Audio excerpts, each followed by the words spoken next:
All you need to do is turning on your Wi-Fi.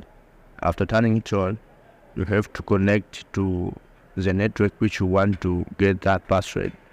After being connected to that network, you will open the QR code of that network and take a screenshot or a picture of that QR code.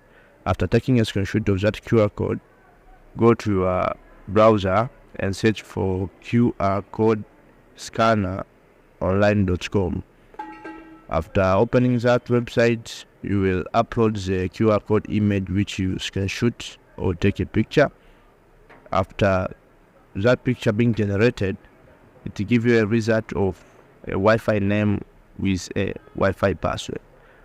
That's all you need to do in order to get that Wi-Fi password.